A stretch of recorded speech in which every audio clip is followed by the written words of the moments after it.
Scottish Highland estates, playgrounds for the upper classes. But a lot has changed over the years. Being a laird was traditionally a man's job. Are you ready? But now, lady lairds are bucking the trend. Oh, look, here are some visitors. Might I take your photo? Yeah, absolutely. It's a burden and a privilege, but I'd say more of a privilege, really. Just relax, April. This series follows several extraordinary women I'm not just a pretty face. who preside over some of Scotland's most historic estates. We have here now the bed that Mary Queen of Scots slept in. Through determination, Being a woman, you know, you're determined to do it without shouting for help. hard work, Oh, well done, sir. and more than a little charm. You know the doctor? Gotcha. These lady lairds strive to ensure their estate's survival They barely wash their face. for future generations. It's quite a big responsibility. We've been here a long time, so we'd like to be here a little bit longer. It's like a lunatic asylum, but it's very nice of you to come. It's a bit random, isn't it?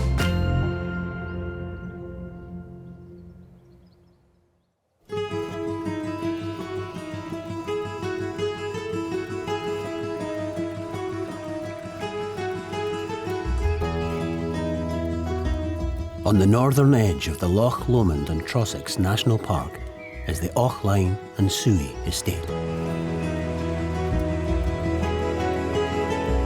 At the centre of the 18,000 acres of land is the main house, or Big Hoose. Today no one's home, because high in the hills there's a family outing. There, Luce. Good girl. It's the first day of the grouse season.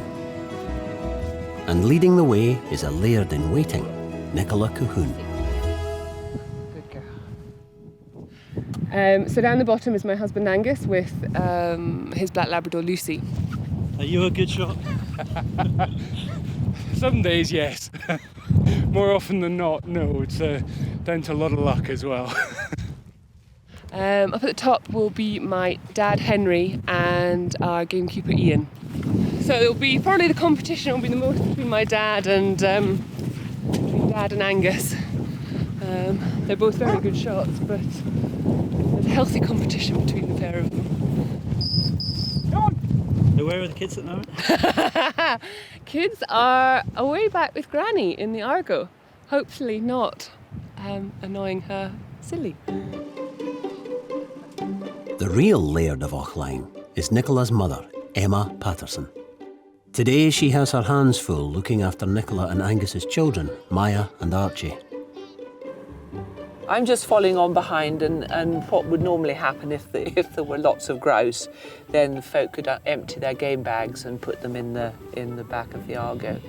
But today it's just transportation for the grandchildren because they're not big enough to walk. Is that right? Yes, and a puppy. So yes, so we're heading back for lunch now. Do you think that's a good idea? Yes. So have they seen any grouse? No. Wake up! Come on, here! I'm not sure if you got one or not. You want to try your dog? It's right here. Grouse numbers have severely diminished due to the heather beetle destroying the bird's natural habitat. But there still seems to be enough for Angus to bag his prize of the day. It's just a fantastic morning out, to be honest. And you've shot something. And I've shot something. And my father-in-law hasn't.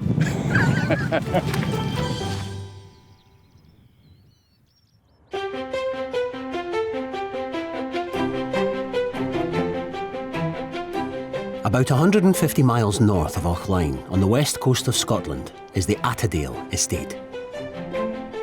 Situated on the idyllic south shore of Loch Carron, it even has its own train station. This grand 10-bedroom house was built in 1755 and is now residence to Lady Laird in training, Joanna McPherson. On the stairs, you've got various ancestors. So that's my grandfather, Ian Macpherson, and he bought Attadale in 1952. When he had it, he really had it purely as a shooting lodge, so people could come up in the summer and in the autumn to go stalking. And we used to come here for all the holidays, Easter holidays and then the summer holidays. Not that he was very keen on small children, so it was a slightly different regime then. There's my father there, so that's the latest one.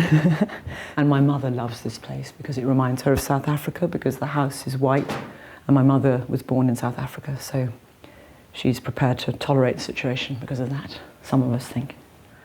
2 years ago, Joanna was persuaded by her parents to leave her marketing job in London and move to Attadale full-time to help run the estate. My mother's got macular degeneration and is getting a bit deaf and blind, so she's a driven woman about the garden, and she still is the main creative force. But obviously it's a lot to do, and that's why if I can help in various areas, she can concentrate on the creative side, which is important for the future of the garden. Attadale's vast 20 acres of gardens is its pièce de résistance and attracts 5,500 visitors a year. That's a Chilean fern. I've seen this in Kenya. Yes, there you are, you see. I'm not just a pretty face. The gardens were created by Joanna's mother, Nicky Macpherson, Mrs. Macpherson to you and me. And she has painstakingly maintained them over the past 40 years. With a little help. Yes, we'll go by way of the sundial, because that's rather fun. So here, explain, Mother. Everyone says to my husband, why have you got such a large bottom? And I see him saying very crossly, it's because I was wearing very thick corduroys at the time, and the sculptor made us sit on a bag of cement. I had a very small one because I was ill. This bit we planted, we did about 15 years ago, I think. The reason was I started having cancer then. I was having treatment. I was not feeling very well. And I looked out of my bedroom window and saw this rather boring bit of the garden and thought, I'll make a sundial. Frankly, I think it's a sort of vanity thing on my part, having the garden. I mean, it's given me something to do, you see, for 40 years. Well, and as Joanna says, it may have cost a lot, but at least I don't have to buy any clothes. And I didn't expect diamonds for my diamond wedding. Sure enough, you didn't get any. Yes, so that's exactly. all right. Jolly lucky if I get a birthday present. Great mistake marrying a Scot. They're awfully mean. Sorry, I know you're a Scot. Careful is the word, not mean. Mr. Macpherson has supported Attadale from his job in finance for the last 40 years. Now in retirement, he plans to step down as Laird of Attadale and has slowly been handing over the reins to Joanna. I've never had any trouble delegating. I think Nicky has more of a problem with the garden because Joanna's no gardener, which in a way is not a bad thing. And it's quite amusing and interesting seeing the interaction between daughter and mother in these matters. But no, we both welcome it. I'm not really in charge yet because my parents have been here for over 30 years. So I say to people that I'm not in charge yet and I'm having to manage up and manage down. And so that can be slightly complicated on occasion.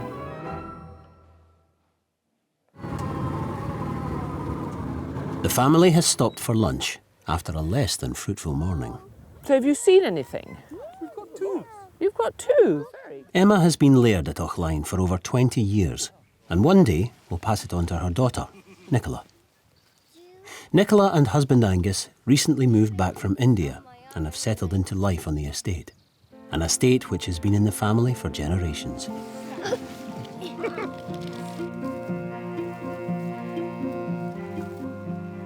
Well, the whole of this quarry belongs to us. Our march actually comes down the ridge in front of us here. It's a beautiful stalking quarry. And then looking over the other side, that valley going out there is what my grandfather called the Valley of the Bones. And I think he named it that because it was quite a long walk in the days before the hill road, and they reckoned that by the time they got there would be nothing left of them except the bones. I just love coming up here because we don't come here very often. This will be the last day the family spends together for a while, Both Angus and Henry have to work away most of the week Would you like a roll? because financially the estate can't support both families.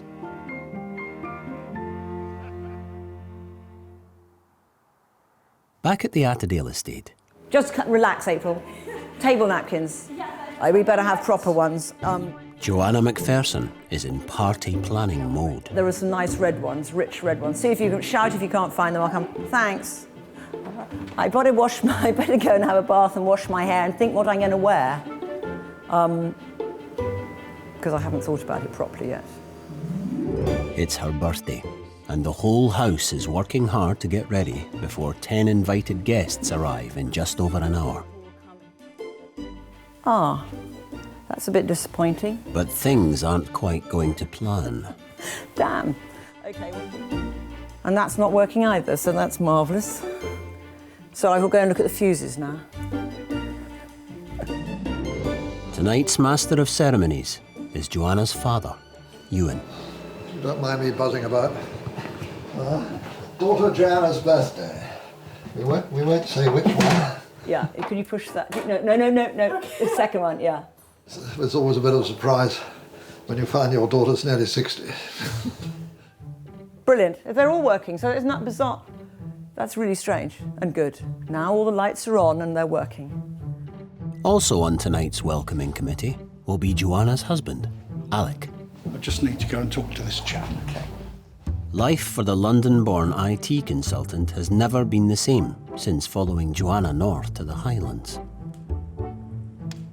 We were in sunny southeast London. We were in Peckham, which Joanna had lived for 25 years. I'd always lived in or around that part of the world, so our paths crossed socially. Put some more lights on. I pursued her for a long time, and it took ages, and eventually she gave in. But I had to give up smoking. Soon, Attadale will be buzzing with guests. And in the morning, Joanna will be taking a select few out onto the hill, deer stalking. Put some more lights on. Here's a nice map of where we are. So what happens, you're talking about stalking, what happens is they drive up 8 miles up into the hills. So here's Attadale. You drive up the road all the way up. So you go along the glen and then you go up through the hills, right up to Bendronnig Lodge. What are we having? Tomorrow's excursion isn't just for sport. The estate has to cull a certain number of deer before the end of the season, and they are still a bit behind.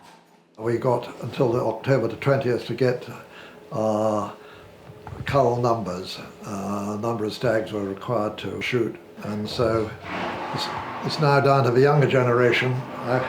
I can no longer. I might be able to get up the hill, but I certainly couldn't get down it again.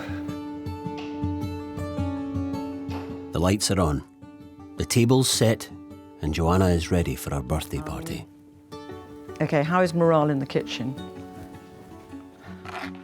He's gonna have to change. Buon compleanno. Come through and have some champagne. In the short time Joanna's been back at Attadale, she's actively become involved in various community projects. You know the doctor, Carolyn Barrett. Oh, look. And it hasn't taken her long to make new friends. Alec will give you some champagne. I'm going to unwrap my present. Well, a house like this is made for having groups like this. You can sit 14 at the table, and it's at times like this, and particularly because of Joanna's birthday, that we have a party like this, but I can assure you this does not happen every night. As the guests settle down to dinner, there's really only one topic of conversation: Joanna's mother. She's been given an advance delivery of the food, but she's not very hungry, I don't think. Mrs. McPherson's health has been in decline over the last few months. Well, at least the doctor went to see her this evening, so that's good. Yeah. And she's had to take a step back from her responsibilities on the estate, meaning Joanna's role at Attadale is becoming more demanding.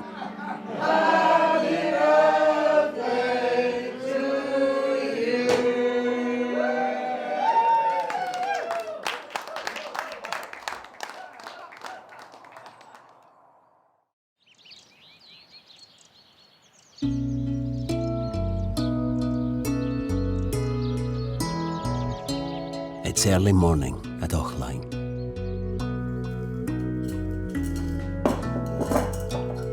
Angus is getting ready for the 3-hour drive to work. He won't be back for 5 days.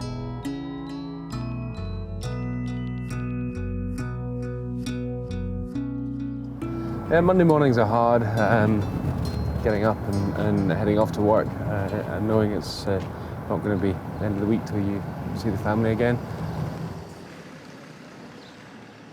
It's hard on the family, it's hard on each of us individually. Yeah, it's one of the tough things about the decisions that we've made around living at Auckland. It doesn't have enough work available to support all of us. So yeah, that means that I need to go and work away. Auckland is a more traditional estate than others. Its main sources of income are sheep and cattle farming.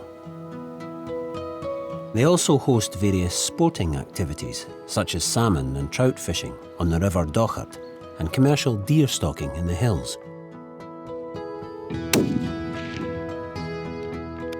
These additional income streams keep the estate running, but Nicola and the family still have to rely on the money that Angus brings in to get by. Start eating her. It's not great having your husband away during the week, and it's not great for the kids. They miss him terribly, but it allows us to be here offline. And I guess Mum and I are quite fortunate that we both have husbands that work away, if you like, because the estate wouldn't support two families. It's tough. We're busy with the cattle, busy with the sheep, but it just makes ends meet. Just down the road, in more modest accommodation, lives the real boss of Auckland, Nicola's mother, Emma Patterson. And today she's off to the remotest corners of the estate. There we go. Right, that's us, ready to go. To gather in the hill sheep to sell at market. It's a big job, so a team of shepherds from the neighbouring estates have come to help. But it's the dogs that will be doing most of the work. Well, we'll just all get into the Argo and we'll head up through the forestry and see how far they persuade us to take them. Which sounds like to the very top. She's brilliant. She really, in a man's world, she runs the estate. She runs the estate remarkably well.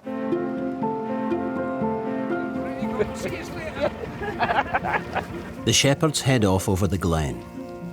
OK then, boys, thanks very much. The important thing today is that they return with a healthy number of sheep for sale at market. Hey!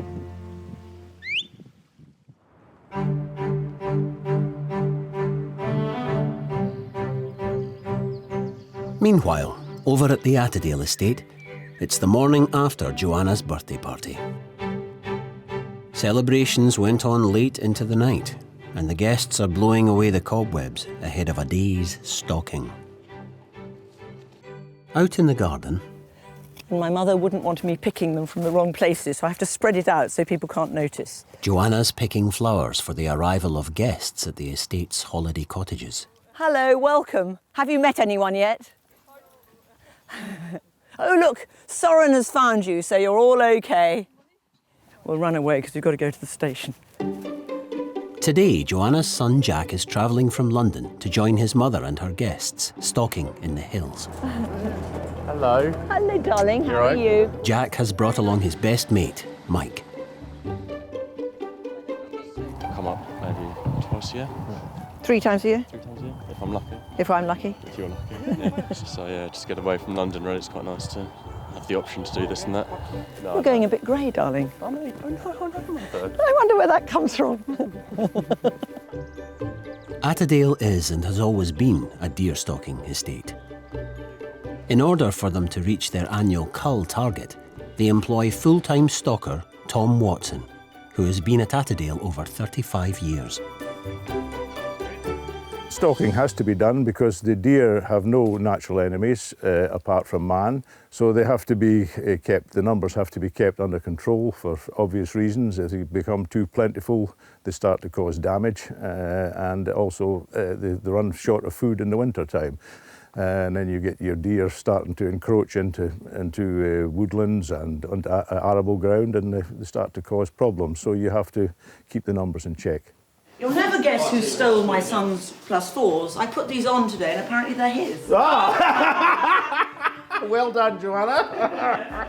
Joanna's son Jack has grown up stalking and shot his first deer when he was just 12. But it's all new for best friend Mike. Don't know too much about what to expect, but looking forward to it. I think Tom's going to take good care of me. Tom, you can't be silent after I say that. You have to say something. Yeah, it'll be good fun. The deer numbers are tightly controlled by Scottish natural heritage, with each estate having a cull target to hit every year. So there's a lot resting on newcomer Mike, shooting straight. All right. Okay, we're ready to roll. Ready for go? The number of stags we shoot is carefully planned, so the number we're going for this year is around the 60 mark, and I believe we've probably got another 10 to go. On an average day, the hunting party can walk upwards of 15 miles on hilly, rough terrain. So for those up late last night, today might be a challenge.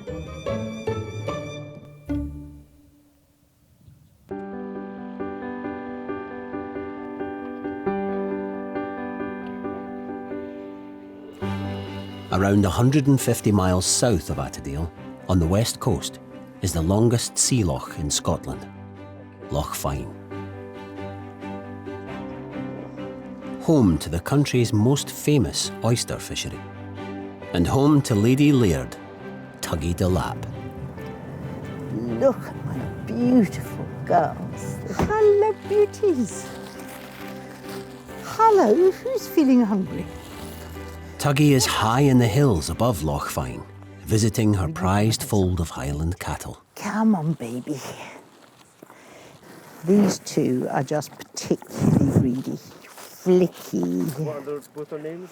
Flicky, Felicity she's called, and this one's called Fiona. Her first calf arrived, and I'm sorry to say it shouldn't have done, really, because her dad got out. And so the calf was born, and it was the year that I was the letter we were using to christen them all. So her first calf was called Incest. Oh, we changed it though, because we didn't think that looked good on the papers. Down on the banks of Loch Fyne is Ardkinglas House, Tuggy's ancestral home. This was where the family started life. My great-grandfather who built it was working with Lord Armstrong down in Newcastle building ships for the Japanese Navy. And there was a Japanese-Russian war at the turn of the century. And it's said that he built this house out of less than 1 year's disposable income. So one dreads to think how much he was earning that year. So is there ever any chance of your side of the family taking this, or was it always going to be the other side? No, it'll be the other side. Yes, I don't think we could ever take it back now.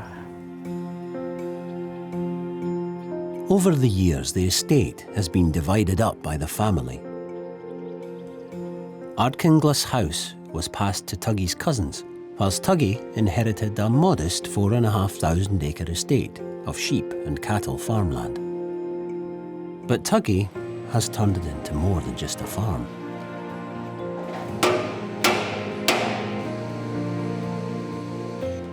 We were scratching our heads and wondering what on earth we could do to actually try and make this work. And we came up with the idea of the brewery over a pint of beer one Sunday. And I looked at them all drinking beer and said, well, we could always just open a brewery. So they all thought, just humour her, she's having a funny 10 minutes. And so we started looking at breweries, and it wasn't a stupid idea after all. Fine Ales was started in 2001 by Tuggy and her husband Johnny. In the last 15 years, it has grown to become a multi-award-winning international brand. Tuggy's son Jamie has taken over the running of the brewery and recently secured a £1 million investment to turn their old barn into a brand new high-tech operation that started brewing just last week. Yeah, very, very exciting. three years effort sort of finally turning into reality. So it's, yeah, it'll be very good. I mean, we're still very early days, but we're pretty optimistic it's going to produce some really great beers. So it's a good bit of kit. They are brewing their most famous ale, Jarl, for the first time in the new setup. So they will soon find out if the £1 million was money well spent.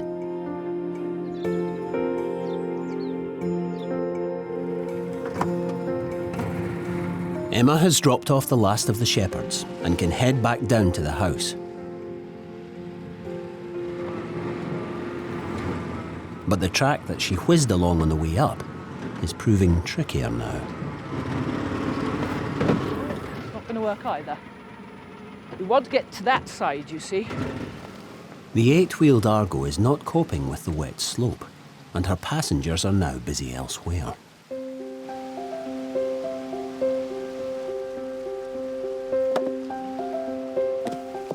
Or she puts out a tough, exterior.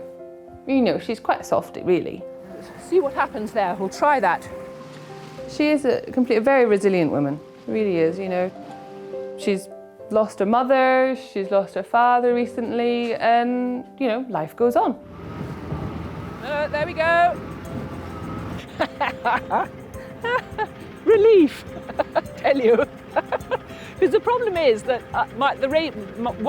mobiles don't work here. And if I'm stuck, then I have to walk down back to the car and then go and get Dave or Ian or somebody to help me. So, and being a woman, you're determined to do it without shouting for help.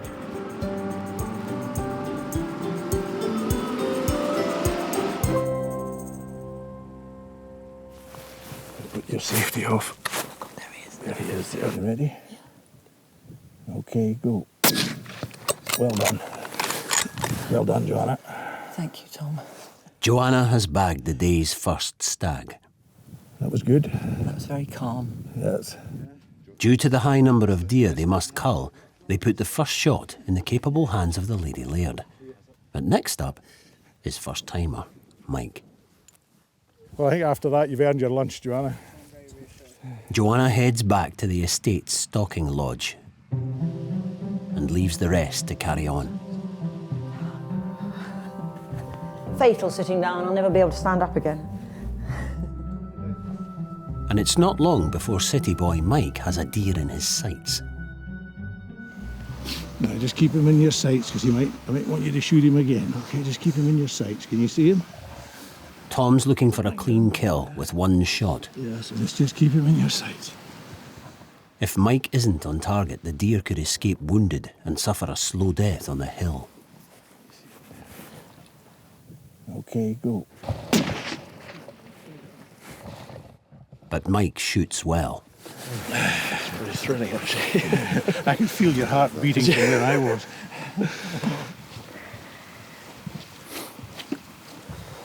Mike's going to get blooded as it's his first stag that he's ever shot.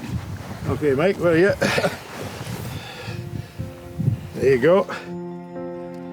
Every part of the deer shot today will either be used or sold for venison, generating extra income for the estate.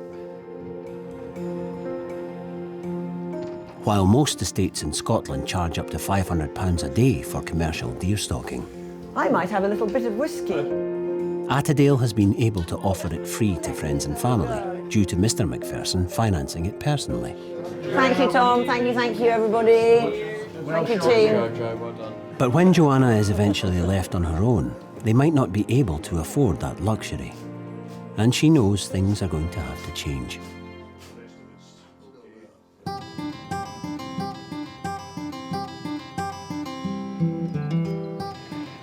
Back at Loch Fyne, Far from the opulence of her family's stately manor, Tuggy de Lapp lives a more humble life on her 4,500-acre sheep and cattle farm. This is the Lapp family, and as somebody said, thank God they've improved. Spent quite a lot of time wondering whether he was married to her, and this was his mistress, whether he was married to her, and that was the mother. We're not sure. Tuggy is on her way to see how things are going with their award-winning ale, Jarl, in the new brewery. It's making beer! That's not on. I thought that was going to be on, but it's not. Jamie and the team have been working night and day to get the batch ready for the annual Independent Brewer Awards next month in Glasgow. And it's finally done. What do you think? Yes, I mean, on the old one, you feel more the yeast aroma. Yeah. That is good. Sometimes the one is too dry. And one is from the old brewery and one is from the new brewery, and he wants to compare them. Yeah. One will be slightly, I've had some of the yeast taken off it, won't it? Jamie thinks it's up to scratch, but it will be up to Tuggy to give it the final seal of approval. I think there's more aroma in the old. It may not be perfect quite yet, but the team still has a few weeks to get it ready for the competition. Jamie's been running the brewery successfully for 6 years after taking it over from his dad, Johnny. We were watching Johnny's health with interest because he was obviously not particularly well.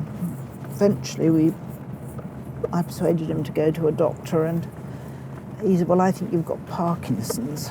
And we went down to see the Parkinson's specialist down in Southampton, and he said yes. And the doctor said, we want you to, go off and do something. And don't give yourself any stress. Just do something that you'll enjoy doing. So we started our own business. No stress, my foot. There was plenty of stress. But on the other hand, equally, he loved it, and it gave him a reason to get up in the morning and get on with things. But then sadly when he died, there was a bit of a quick hiccup. Jamie luckily wasn't doing anything at the time, so he took over running it, and he's built the brewery side of it up.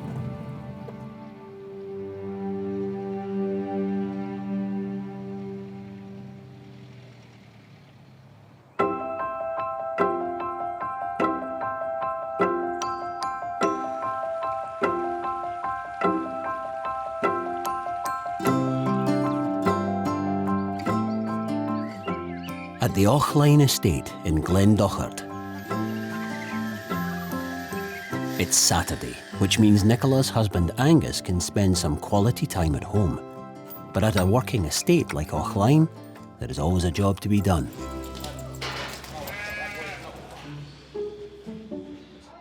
Around 40 miles south in Stirling, it's market day, and Emma Patterson has been here since early morning. She has brought along 140 sheep, which have already been sorted into groups ahead of today's auction. Today, well, we're hoping for a good sale. You never know until you go into the ring. Some people say the sheep trade's quite good, other people say it's not as good as it has been. So I think last year we were just under about 80, somewhere about 80, 85 pounds per sheep. The year before we were up to almost 100.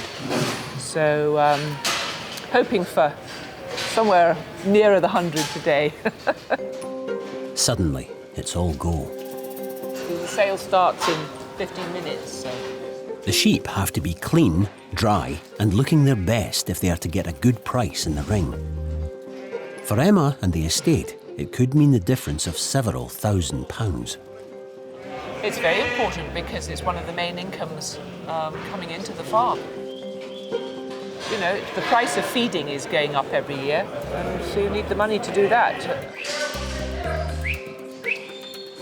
Emma's first lot move in to take their place in the queue.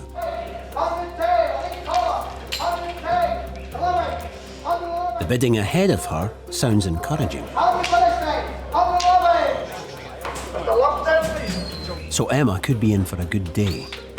First into the ring are her ewe lambs.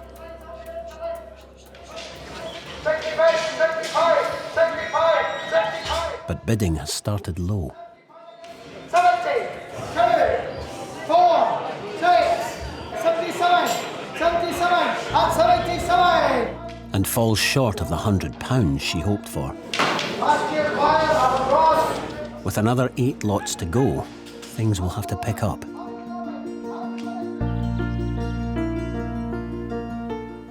At the Attadale Estate,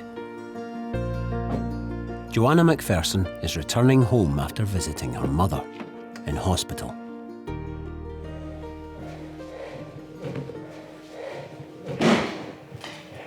Well, I've just been to Broadford because my mother did too much gardening a week or so ago, about 10 days ago or so. She gardened all day just because she was feeling better, which was a major error of judgment, and her back sort of had a setback. So last Monday she couldn't get up when she slid down onto the floor, so they had to take her off in an ambulance yet again to Broadford.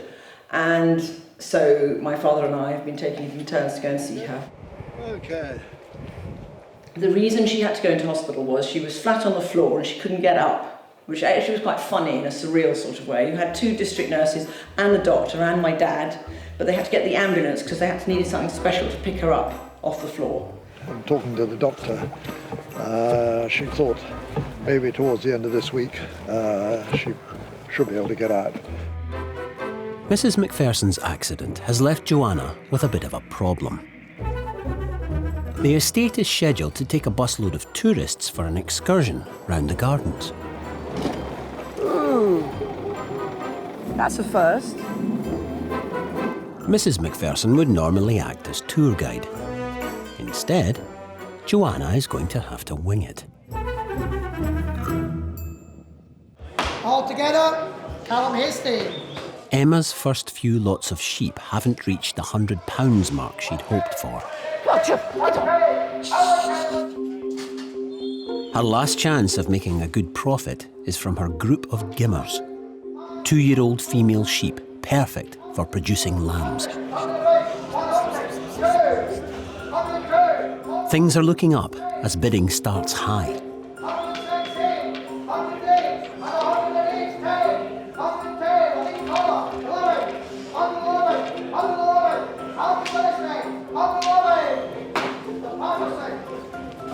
And finishes way above her target.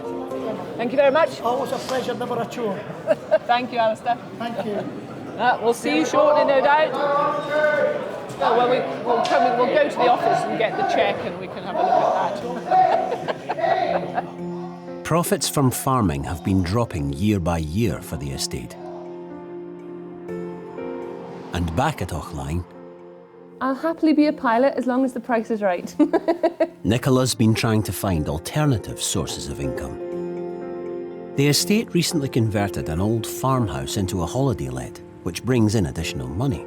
But Nicola knows they will need more to ensure the family has a future on the estate. Great, Keith. Well, thanks very much for your time.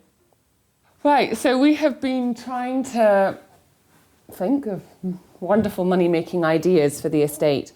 And one thing that Angus came up with is glamping. So yeah, so it's just trying to sort of work out costings, and also we've got to go all through planning and national parks and, you know, ticking all those boxes. But again, with all these things, it's the capital to begin them, and that's the difficult bit, you know. There isn't a huge amount of money running around the estate. You know, the farming doesn't make any money, or doesn't make enough money. You know, so it's trying to, yeah, think of other ideas. Pretty pleased, yes, quite happy. Yep. For me, it's trying to find something that I can do on the estate to kind of increase revenue, you know, and make my own sort of wee mark on the place.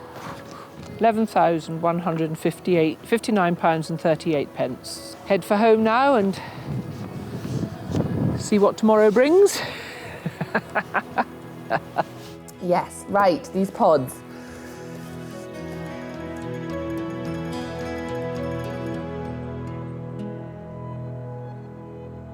So we've got lots of frogs, we've got newts, toads. It's very good nature study material. Deep in the gardens, Joanna's guiding the tourists round for the first time. So there's lots of newts and lots of frogs. And she's struggling. Yes, that one's unusual and I'm embarrassed I can't remember the name. It was given to my parents for their golden wedding and I'm just hoping it'll come into my head in a minute. I'll remember it later. A Wallamai pine. Thank you. Sorry, I had a mental blank. Nice primroses. I don't think I should be left on my own to do these tours. I need a horticulturalist with me. Have I done it all? I did River of Life, Borrowed Landscape, Running Water, yes. Luckily for Joanna, she can finish up her part of the tour and let her father take over the rest. We've just had 38 people, probably +2, I'm not sure exactly, and I think they enjoyed it. Thank you again. You'll see a wonderful garden. They were all Brits, except for 4 Americans, I think. Well, first of all, the rhododendrons are absolutely spectacular. Which meant it was less stressful, because we all spoke English to some degree or another. The ferns. The ferns are unbelievable. They're unbelievable. We call them fiddleheads when they're little. So we're very happy and we're very tired. We've enjoyed it ever so much, and not just because of the garden, but because the people have been so gracious. Joanna has pulled it out of the bag, and her visitors are leaving happy. But with her mother out of action, Joanna may have a much bigger challenge on her hands with the annual Loch Carron Highland Games next month.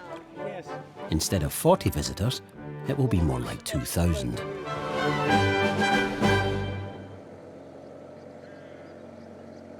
At the Loch Fyne Brewery, the team is hard at work trying to recreate their Jarl Ale ahead of the Independent Brewer Awards in Glasgow next week. But Tuggy has other things on her mind. That was him when we got married. I was 19 and he was 26. It was our anniversary yesterday, the 7th of October, and we would have been married 48 years. Which would have been okay.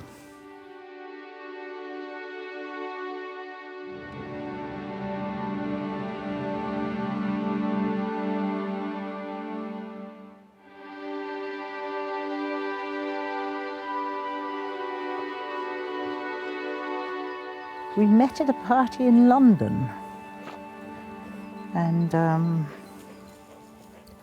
I was supposed to be being a Deb in London. I wasn't very good at being a Deb in London. What does a Deb mean? Being a debutante, going to all the parties, don't you know, and meeting the right people. I wasn't good at that at all, not at all good at it. I met Johnny at the first dance I went to, and thereafter I used to skip quite a lot of them in order to go out with him instead. And I got married when I was 19, so Mummy always said she never had time to educate me, and she was probably right.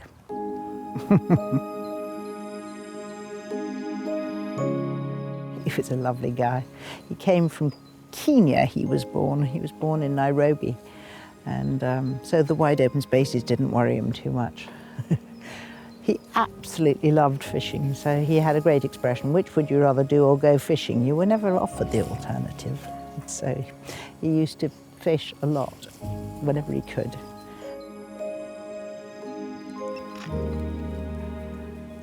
It's always much more difficult to do things on your own.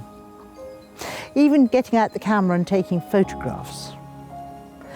You think to yourself, why am I taking photographs? For whom am I taking these photographs? When I used to go to places and Johnny couldn't go, I could take photographs and bring them back to him to show him, but I don't know now. Might just have to take one of that because it's so nice. Could be the last dry day for a year, you never can tell. So, I'm so glad we were able to come up here today. It's beautiful.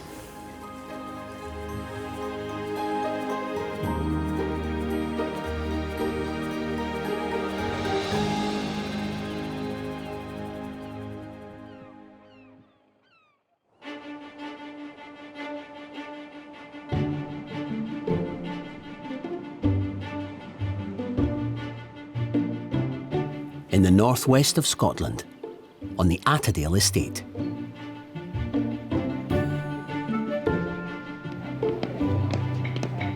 Volunteers from all over the area have been hard at work since the crack of dawn in preparation for the Loch Carron Highland Games. Later today, over 2,000 people will descend on Attadale for an afternoon of caber tossing, Highland dancing, and much, much more. While up at the house... Great. So can I just recap? There's the banners, and there's extra large t-shirts. Joanna is helping to organise the games from home, and she'll be heading down to the ground shortly. See you soon. Bye. In the meantime, the house is full to the brim, with friends, cousins, nieces and nephews, all here to attend the games. And on top of everything else, Joanna's on breakfast duty. So today is the day of the Highland Games, and we've been working towards this moment for some time. We have a committee that meets on an almost weekly basis, and this last week, since Monday, we've been setting the field up and dealing with various issues. I need to have a haggis. I need to get frozen haggis. That's something that I don't have. But do you think it would have to be frozen? We always had it frozen before, but do you think it would have to be frozen? I would think it would burst if it wasn't frozen. Right. Can I offer you a sausage in your fingers? Once, somebody was chucking it and it was going towards this guy and he sort of deflected it with his elbow and it hit this wee girl in the side of the head. Not badly, but it's a bit random, isn't it? Right. So we had the Traquair House mob, the French mob. Joanna's mother and father have hosted the games since 1977. But with Mrs. McPherson under strict doctor's orders not to overdo it, it'll be up to Joanna to help ensure everything today goes off without a hitch.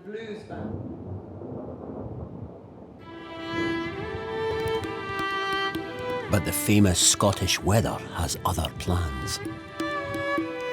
Yes, it is raining. It is raining and it's very misty. The mist is right down on the hills. You've got no views at all, which is a shame.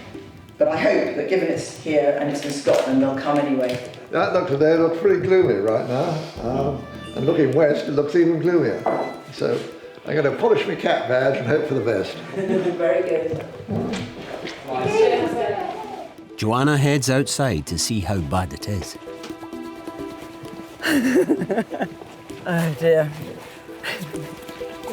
You can't even see, look, I just want you to look down there. Look, you can't even see the loch, and it's 200 metres away, so that's cheery. You can't see we won't be able to see the hill race because you can't even see the top of the nearest hill. I'm going to see what waterproof trousers we've got in here because I'll share them with the group. As Joanna rallies her guests to tell them the bad news. Back at the site, the team has downed tools while the organising committee have a meeting. You find this as a moment of disappointment and concern. I've just had a call from Alec saying that the committee's meeting at 11:30 to review whether it's going to go ahead or not. So that's why the silence has fallen upon the sandwich making team, which moments ago was full of joy and enthusiasm and is now sunk in deep gloom. They're concerned for health and safety for the heavies actually doing it, so it may not go ahead. Hello, bad news, bad news, bad news. Alex just called to say they're having a committee meeting at 11:30 and they're probably going to have to cancel. No! I know, so that's really sad. Joanna's guests can amuse themselves indoors, but down on site, people are starting to arrive.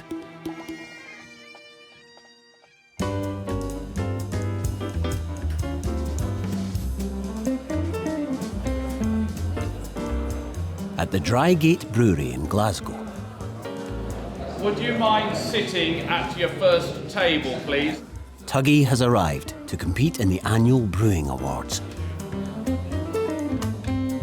This is a competition for SEBA Scotland. All the breweries can belong to SEBA, which is the Society of Independent Brewers. Each region has a competition. This is the Scottish region. When we started, we were the 11th brewery in Scotland, and now there are over 70 breweries in Scotland. We will have between 4 and 5 judges per table. They judge them on clarity, they judge them on flavour, they judge them on aroma. Well, obviously it's a beer competition, so we'll be looking for like the characteristics of that beer and go from there, really. Well, it would be awfully nice if we won quite a lot of gold medals. But if we win any medals, I shall be quite pleased, but gold matter, because they help our sales force. That's what it's all about. What are these things? What does that mean? Tuggy is one of the organisers of today's competition, but she has also entered 8 beers from fine ales in various categories. And she has high hopes for one in particular. One of the beers has been made on the new brewery, so that'll be quite interesting, because we've been making Jarl on both of them and comparing them to see whether the old brewery beer and the new brewery beer taste close enough to be the same beer. And the boys are very fussy, they want to get it really close.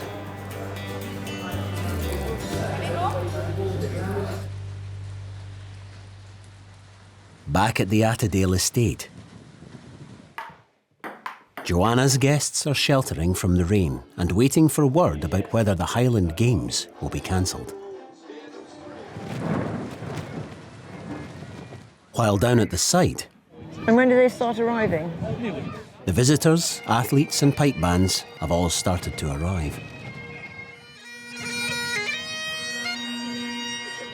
With the committee due to make their decision soon, the thought of sending everyone home has become too much for some organisers. We're just going to plan everything by ear. So just Listen for instructions. I'm going to start crying. No, don't cry. It's all right. Take a deep breath. Take a deep breath, Mo. It's all fine. With the site at a near standstill, Joanna heads back to the house to await word.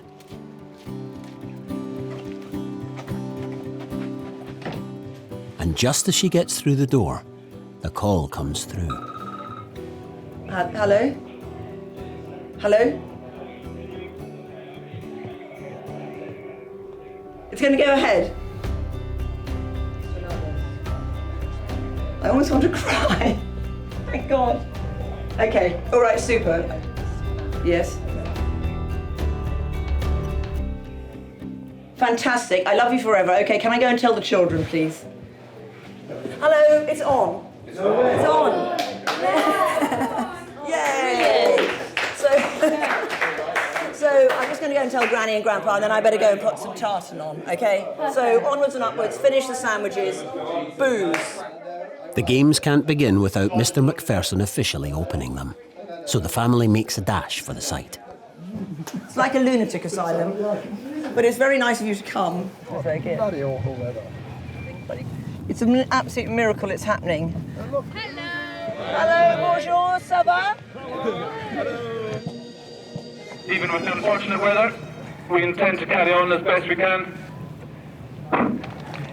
Ladies and gentlemen, welcome to Attadale. I declare the Lockdown Friendly Games open.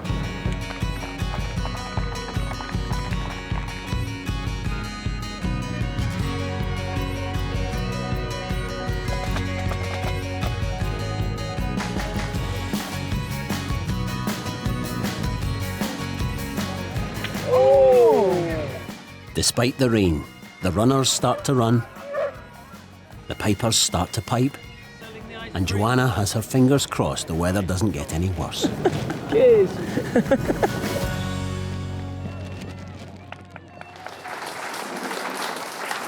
So, thank you, judges, for coming and doing your work. It's the moment of truth for Tuggy.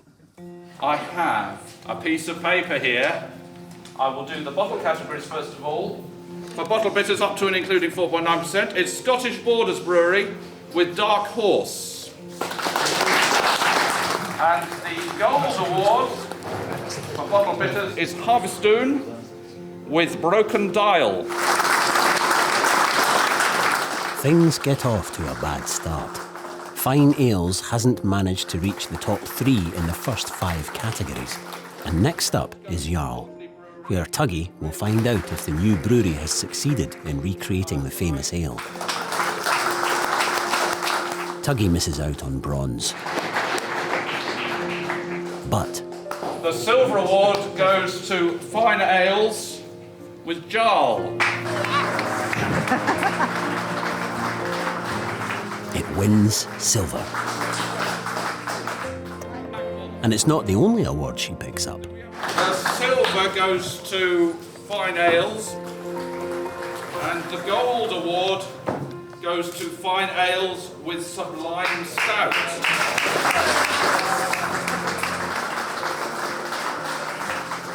On top of the 2 silvers, Tuggy is walking away with gold. Goes to Chris Brewery with double chocolate.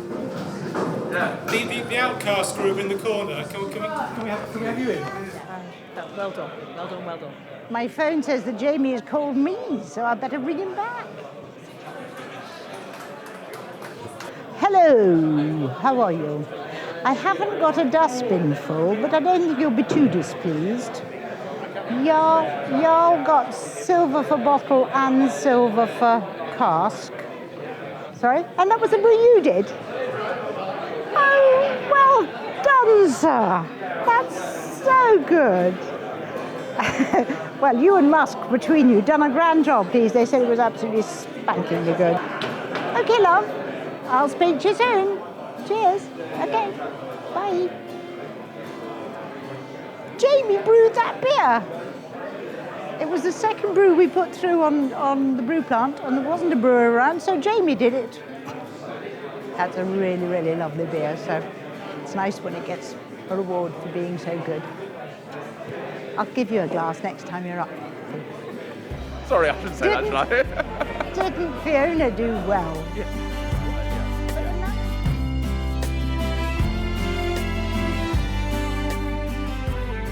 The games are coming to a close. And Joanna takes pride of place with her father to mark the end of another successful year. We had quite a fraught morning because the rain was so bad, but thank goodness it has actually cleared up for the most part and the whole thing's gone really well.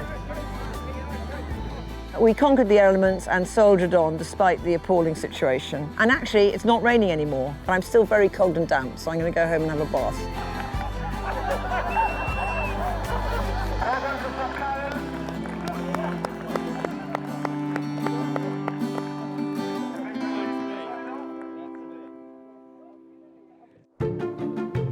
Next time on Lady Lairds.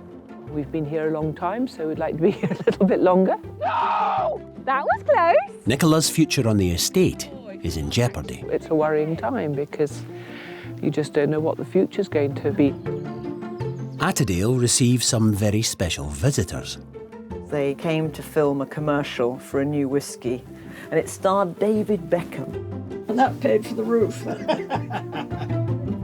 And at Scotland's oldest inhabited house, Seems to have got very busy. Lady Laird Catherine Maxwell Stewart has her hands full with an important guest of her own. It gives me great pleasure to welcome First Minister Nicola Sturgeon to Traquair House.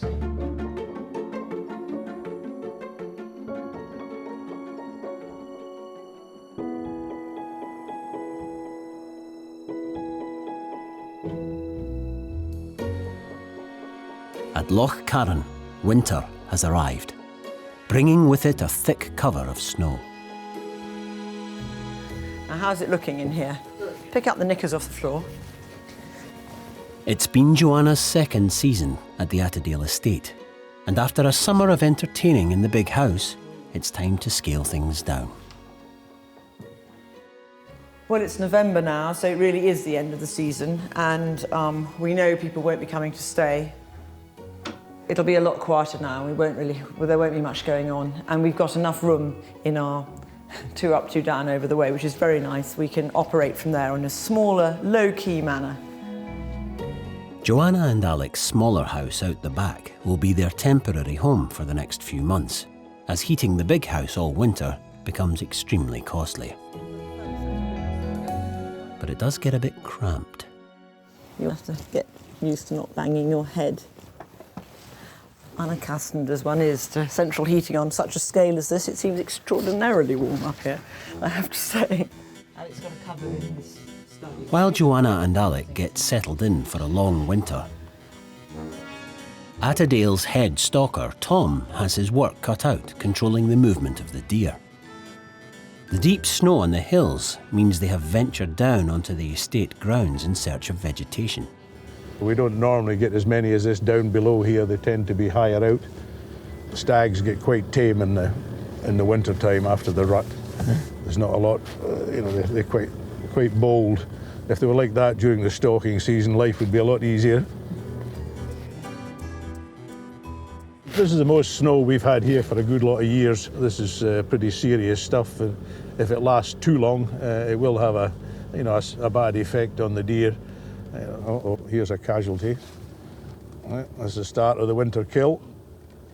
He's died off. That's an old stag. He would have died last night. But you see there, no teeth in the front, and that's an old stag. This is what happens to the deer, is they lose their front teeth.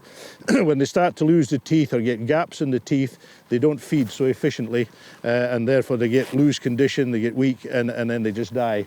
And that's what kills them. So that's what happens in the winter time. At the moment, we'll just shift him off the road and I'll deal with him later on. It's just nature. There's nothing you can do about nature. There's no charity in nature. It's survival of the fittest. With the deer coming closer to the main house in search of food, Tom's worry is that they will reach Attadale's prized 20 acres of gardens. If they get into the gardens, they could destroy quite a lot of special plants. They tend to favour the ones which are the most expensive, so anything getting in there would have to be taken out.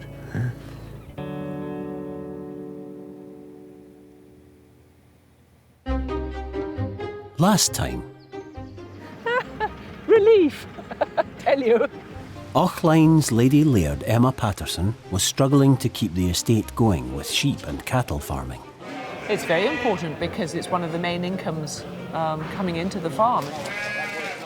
But daughter Nicola had other ideas. We have been trying to think of wonderful money-making ideas for the estate. The farming doesn't make any money, or doesn't make enough money. Nicola recently moved back to Auchline with her family to start a new life. But it means her husband Angus has to work away to support them financially. It's not great having your husband away during the week, and it's not great for the kids. They miss him terribly. That's what they are. It's tough. We're busy with the cattle, busy with the sheep, but it just makes ends meet.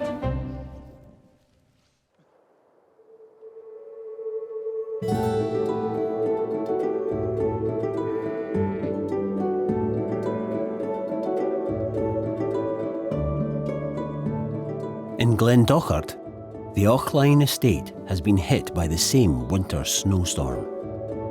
And down at the big house, it's business as usual. No, good lad, sit there. Nicola's out on her morning rounds with son Archie and daughter Maya. Hector, don't you dare, because you're really No! Good boy. And some very hungry dogs. That was close. Good boy for not actually killing my hen. While Nicola takes in the eggs, high in the hills above Auchline, Nicola's mum, Emma, is out with the dogs. I think I hope she's getting on all right. I think she maybe finds it a bit difficult with Angus being away during the week, but, she's got 2 young children who can be trying, as anyone knows what young children are like, or any children are like. Right, you go in. But I would like to think that she'll be here and she will take over.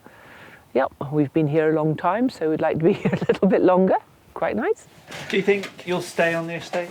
Yeah, this is it. This is my home, this is my life. And it's just trying to carve out my own niche on the estate so that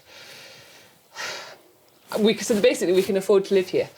Angus works away during the week so that we can afford to live here. And that's not an ideal family situation. It would be much better if he was here 24/7 and we could all be together, but the estate does not make enough to allow us to do that. So we've got to find some way of doing that. and that's proving tricky.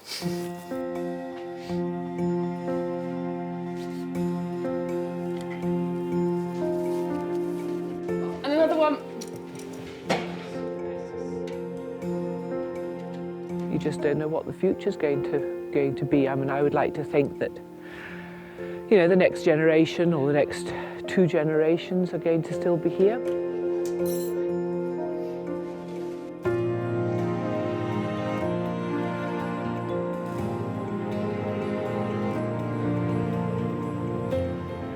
Head stalker Tom is still patrolling the grounds of Attadale on the lookout for deer. At the moment, it looks like a bomb's hit it because that's in the process of being done.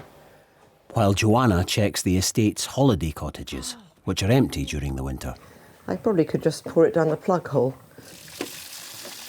And after a little housekeeping, she can head for home. Joanna likes to buzz around in a little Fiat, which is looks a bit out of sorts up in this part of the world, but it's a bit cheaper to run than one of these things. This is my Fiat, which we bought when we were living in London. And when we bought the Fiat, we didn't know that within the year we'd be coming up to live at Attadale, so we didn't really think about its long-term prospects in the Highlands. We thought it was a jolly good vehicle for London. I've never bought a new car before, and I probably never will again, so it's very exciting to have it. So at the moment, it's a bit like being on holiday because my parents have gone away on holiday for quite a few weeks. So Alec and I feel as if we're sort of being left alone and we can do what we like and be idle and stuff like that. So that's rather exciting. Meanwhile, there's 1, 2, 3. Tom has spotted a problem. Looks like a hind, a calf, and a stag. I see there's a couple of deer inside the policies. They probably got in over the wall. They shouldn't be there, but we'll have to see if we can get them out of here. There's 3 of them there in total. Well, the policies, it's all the gardens and the wooded area round about the big house. So that's just known as the policies. So the deer are excluded from that, obviously, because they would do quite a bit of damage to the gardens. They don't want them in there. I think they'll probably have to be shot. Tom lines up to make his shot. But suddenly, the deer make a break for it. Buggers are going to jump that fence. Right in the direction of the gardens. Tom has to act quickly. Oh boy. That's the stag. That's the hind. And now we need the calf. It's away down the wood there. Tom can't chance leaving one behind. That's the calf. I wouldn't be very popular if these 3 deer had got down into the garden, so I've probably done the gardens a favour and kept Mrs. McPherson off my back. Otherwise I'd have been hounded if there was any deer in there. Right just now. Tom has been head stalker at Attadale for nearly 40 years, but next year is due to retire.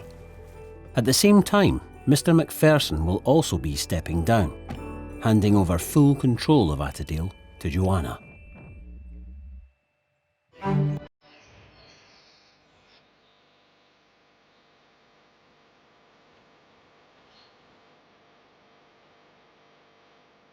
In the Scottish borders, spring has sprung. And on the Traquair Estate is Scotland's oldest inhabited house. Built in 1491, it's been lived in for over 500 years. And residing in it now is Catherine Maxwell Stewart and her family, husband Mark, and their 3 children, Isabella, Louis, and Charlotte. Catherine is the very first Lady Laird of Traquair. This is the dining room. I've got the whole family of earls looking down on us when we eat in here. The first earl, who's above the fireplace there, he was given his earldom because he was the chief high treasurer of Scotland. And then he ended his days, apparently, begging in the streets of Edinburgh. So this is the 5th earl, and he married this wealthy heiress, luckily, because I think money was running a little thin at that point. The 6th earl is the portly chap in the middle. He went to Spain to try and get rights to mine gold, and But unfortunately, the Traquairs have never been great entrepreneurs or don't seem to have had the ability to make huge amounts of money, so he returned penniless, I'm afraid. Traquair House welcomes visitors from spring through to autumn. Might I take your photo? Yeah, absolutely, yeah. I've just arrived today from Canada. Oh, have you? Great. With the Laird often acting as tour guide. You've met a proper lady. Ah, yes. How many generations can you trace back your family? Well, it's 21 generations have been in this house. Catherine has strong family links to Mary Queen of Scots, and if the Catholic royal succession hadn't been defeated in the Jacobite Rising of 1745, Catherine could now even be Queen of Scotland. Essentially, this would have been the old bedchamber, and the bed we have here now, of course, is the bed that Mary Queen of Scots slept in when she came here, 1566. She just recently had her son, James, who was a few months old, so James, who became, of course, the 6th of Scotland and the 1st of England. The bed is wonderful, really. Actually, it's the only bed in the house that I have never slept in. It's actually still got a straw mattress. And it's been like this as long as I can remember. And it was the sort of the sacred bed. It was the bed that we really weren't allowed to jump on. James Edward Stuart, the father of Bonnie Prince Charlie, he looks quite sly in that portrait. He seems to be, he's one of these portraits where wherever you walk in the room, he's watching you. Catherine's mother, Flora, lives in a smaller house on the grounds. Oh, there she is. Daphne. Daphne. Ridiculous name. Catherine's called her Daphne, and the other one's called Delilah. We're very similar. Flora and Catherine ran the estate together after Flora's husband passed away in 1990. Catherine took over the role full-time when her mother retired in 1999. She's doing very, very well, and I can't tell you how wonderful it is that she's doing it. You know, I think so many children of parents who've got a big house or something want their children to do it, and then the children think they'd like to, and then they give up quite quickly. So I'm really thrilled. Why do you think people give up? Oh, because it's not the glamorous life you think it could be. It's boring, very boring, a lot of paperwork, a lot of secretarial work, but she adores the house. That's the other thing. She really loves it because she was brought up. We brought her up there since she was a baby. She never went off to a boarding school or anything like that. And I think that's been a great help to her. It is just remarkable, and like you know, I still can't quite believe it's all still here, that everything has survived so long. So, yeah, it's a burden and a privilege, but I'd say more of a privilege, really. Well, I think actually there are many more women doing this sort of thing. I was brought up at the time when I didn't even go to university or do anything like that. And I think it's great now. I think most women feel they can do everything now, don't they? Don't you? Traditionally, in Scotland, large estates are passed on to the children. And the day will come when Catherine's children will have to decide who wants to take on the responsibility.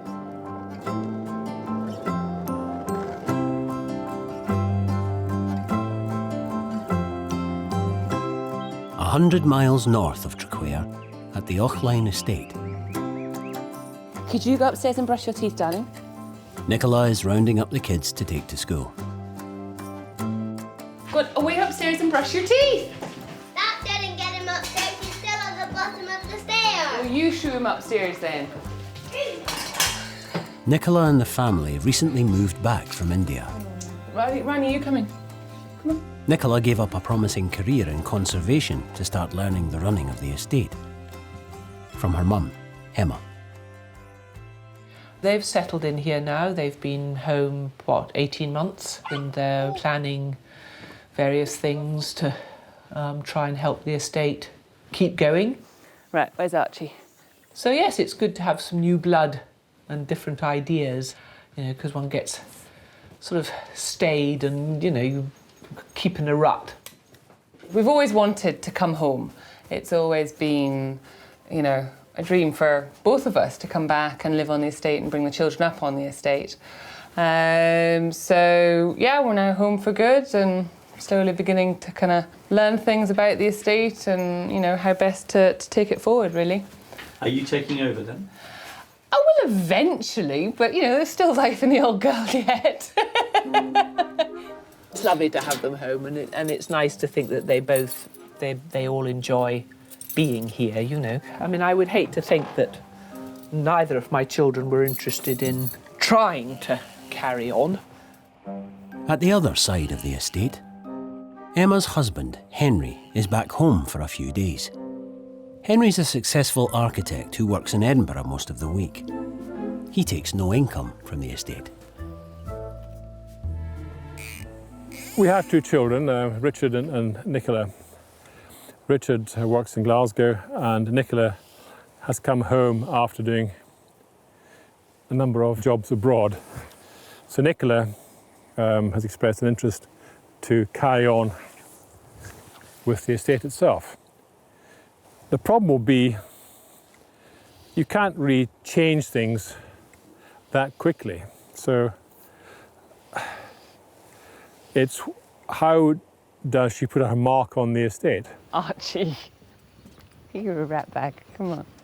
You basically are here for your lifetime.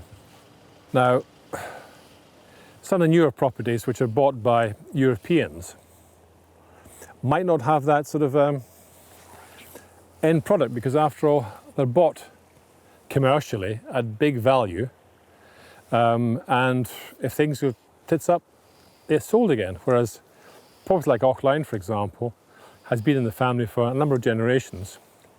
And that's the responsibility you have as a landowner.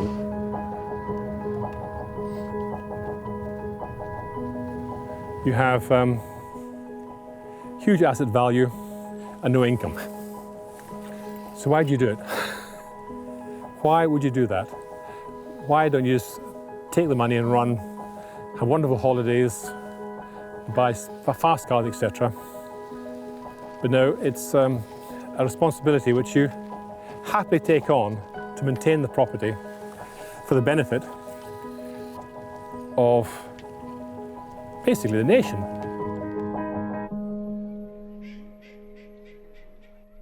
Back at the Traquair Estate, Catherine's hard at work in the office with her assistant, Sarah. We just do a couple of strings. Oh, all right then. Since Catherine took over from her father, she's turned Traquair into a well-oiled business and tourist attraction.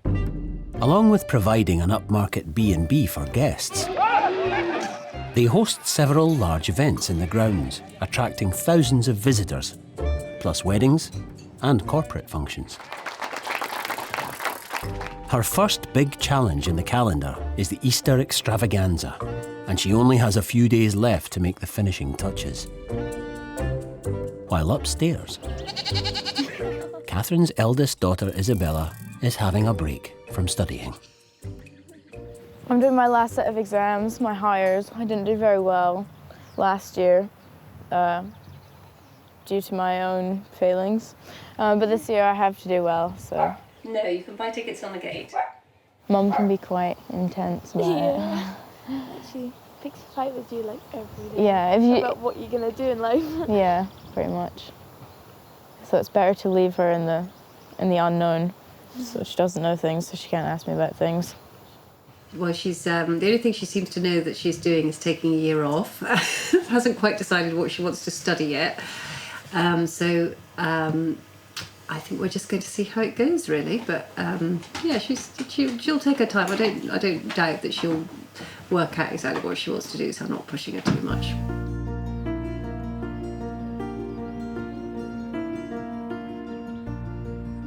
I'm not sure. It really depends. Like, we're going to have to go and do stuff. Because, I mean, the prospect now offered to any of us isn't really something that is like, yeah, no, I'd love to stay here for the rest of my life.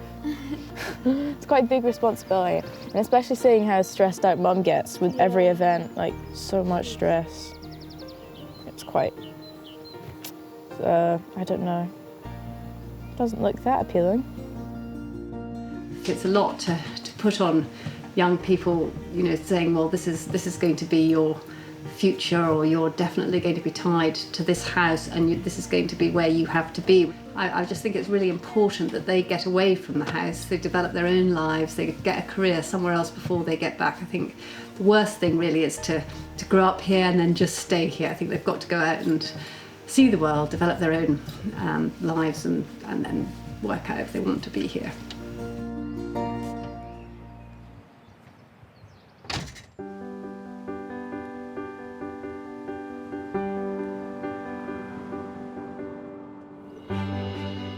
On the northwest of Scotland, at the Attadale Estate. The cold weather has passed and the deer have retreated to the hills. Mrs. Macpherson returned from holiday to find her gardens unharmed, but needing lots of work, before they can accept the first visitors in a few weeks. She also returned to the news that Attadale has had some very special visitors. They came to film a commercial for a new whiskey, and it starred David Beckham. They filmed it all over the Highlands, but they did come and use a helicopter on the zigzags at Attadale. So it's just come out yesterday, I think, so we were interested to see if they actually used the zigzags at all.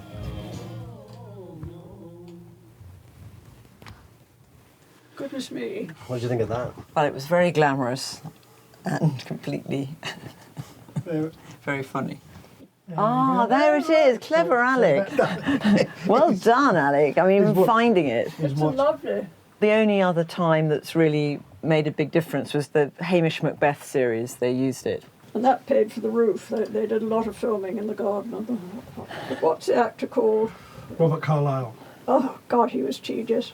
He lay on the floor to try and get in the mood. Well, I mean, as it was a perfectly futile story, I don't see what sort of mood he had to get into.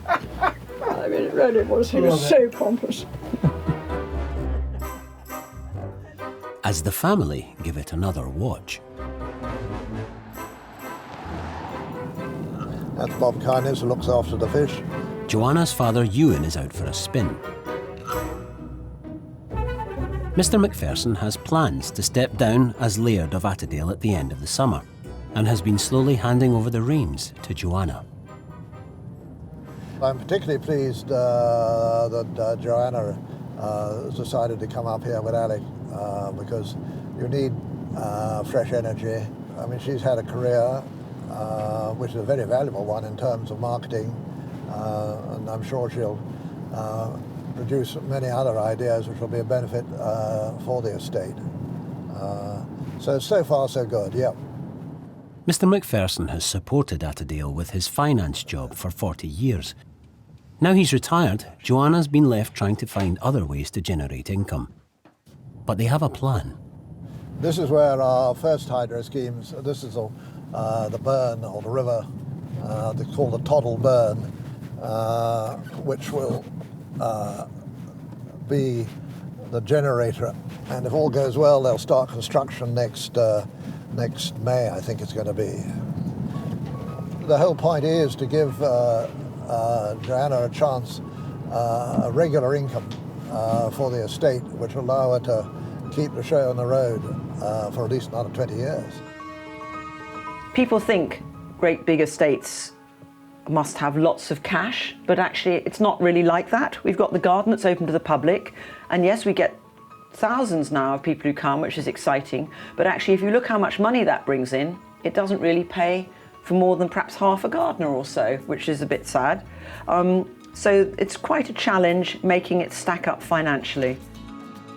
When my father's no longer around, then perhaps we will let the stalking in a commercial way, because holiday cottages and having a garden open to the public isn't enough.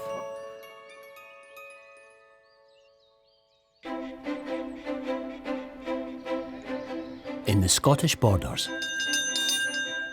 All those in the maze, please clear the maze, because we would like to hide the eggs now. Catherine is hosting the first big event of the year at Traquair, the Easter Extravaganza.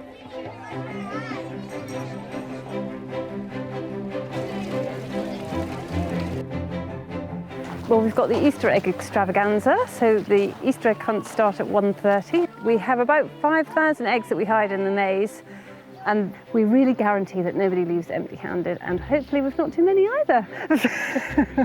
Catherine has hosted the event for the past 15 years. Was it 2 years just asking? And it has taken since the start of the year to plan. Isabella will give you a lesson on the hiding of the egg. The correct way to hide an egg. She's enlisted her 3 children to help hide eggs in the maze for the Easter egg hunt. And eldest daughter Isabella's in charge to make sure it's done right. We've come up with a good technique to throw them in. But her younger sister Charlotte seems to have a more casual approach. Have you and your friends been fulfilling that standard? Because I don't believe that you have. You've had 2 bags each, and it needs to be evenly spread. And if you've eaten them all, I'm going to get in trouble. They haven't eaten any. I'm not up to standards. Don't know what they thought they were doing. I think I might be. That's the problem with employing kids. Isabella has her final exams starting next month and will then be free to help her mum with all the events during the summer. Outside the maze, there's a problem. Seems to have got very busy. Apparently Susan's struggling up there and the queues are huge. Oh, are they? The unseasonably warm weather has attracted more visitors than they were expecting, and they risk running out of eggs. Right, I'm just going to tell you a few rules of the Easter egg hunt. So Catherine lays down the law. A couple of handfuls each at most. Please don't come out with hundreds, because that means other children won't get any. Try and form an orderly queue. We've got to be really careful when we're letting kids in to try and just have 15 at a time and then have a break. So that requires the assertiveness of my daughter, who's looking rather worried at the moment. Are you ready? Are you ready? Right. I think we'll do a countdown. 5, 4, 3, 2, 1.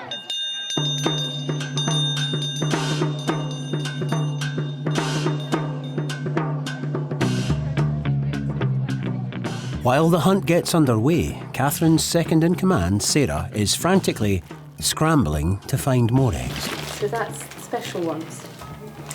Yeah, I could get them to hide them in the maze. It could be for people that haven't found any. But back outside, some children are already coming up short. It's all right at the moment. There was a few people being like, my kid didn't get any chocolate eggs. Some lost children as well.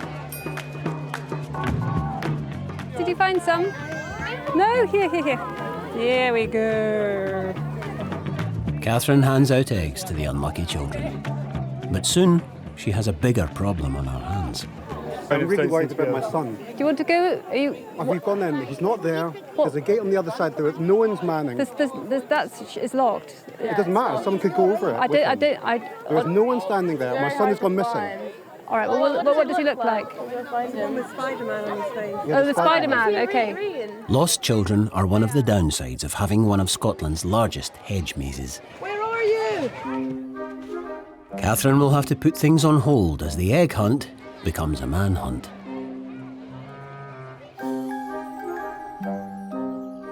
And at the Highland Estate in Glendochart, Anybody want a snack?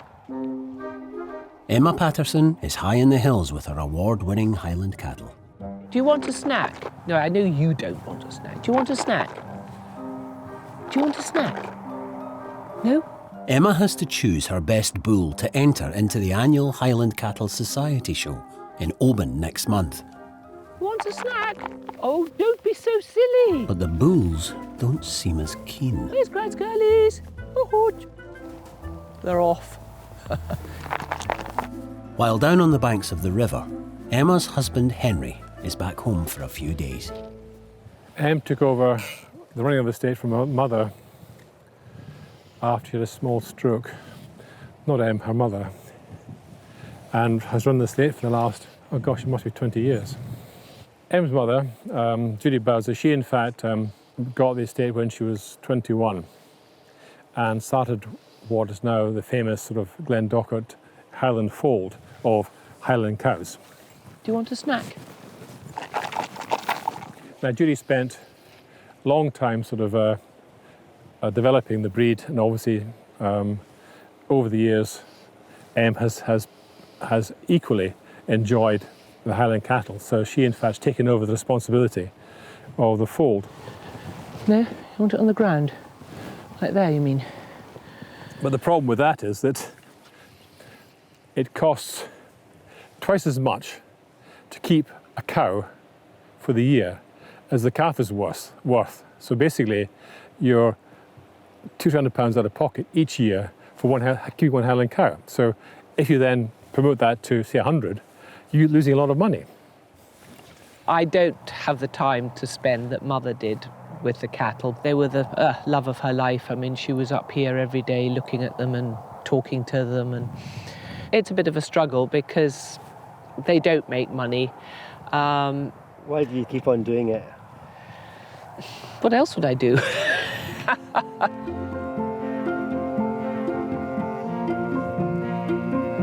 No, I would like to see it carrying on because it is one of the oldest foals in the country. But you know, you can't just carry on something because it's the oldest thing if it's not making a profit or it's not washing its face. And money sadly doesn't grow on trees, so you know, we'll just have to see how it goes.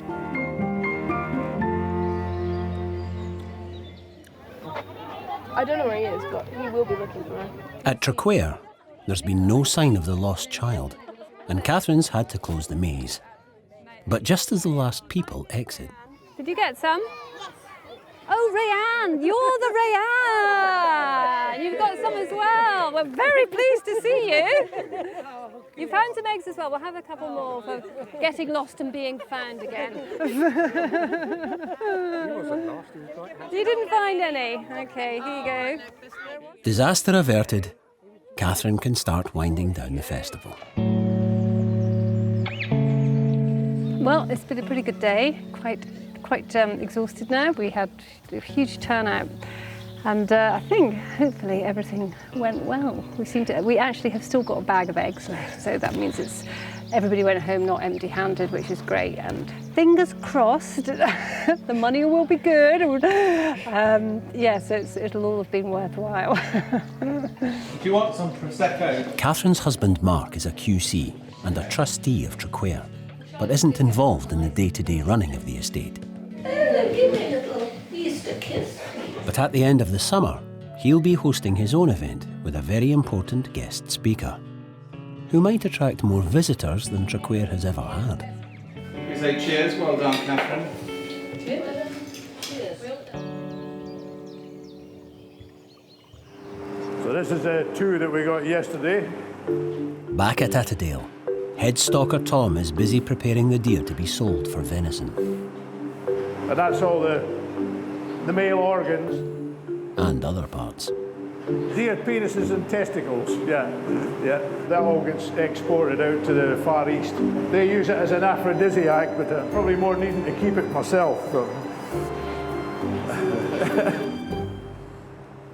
You didn't get days like this when you were stalking, Mr. Ewan. Don't remember anything. It's approaching the end of the stalking season, and after almost 40 years at Attadale, Tom is set to retire.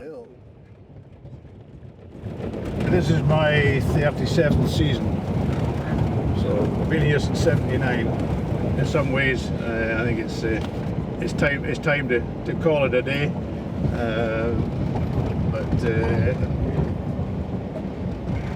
I'm not. The eyesight's starting to go a bit. Bones are starting to ache, so I think it's time to step aside and let someone else get on with it. My son Thomas has taken over from me. I never thought I'd be the head stalker here. I always hoped I would be one day, but the opportunities arose and I get the chance to maybe come in behind them and hopefully do as good a job. So we'll wait and see. I'll be a man of leisure after that. Tom retiring will coincide with Mr. Macpherson finally standing down as Laird of Attadale and handing over the running of the estate to Joanna. Well, looking to the future, when Thomas takes over, things will obviously change. We move down a generation. It's Joanna and Thomas rather than me and Tom. And I'm sure Joanna will go on stalking as long as she physically can. It's a sport which one becomes addicted to. For Joanna, I think it'll be a little bit harder. The to get into the role of what Mr. McPherson did. The financial side of running the estate it's not a cheap operation. You know, it costs a lot of money. What we make in a day at the Stags doesn't cover the cost of the wages. You know, it's not a profitable organisation as such. You know, I mean, Mr. Mac has basically paid for it out of his own pocket for many years, and now Joanna's going to take over, so she has to run the estate and make it work.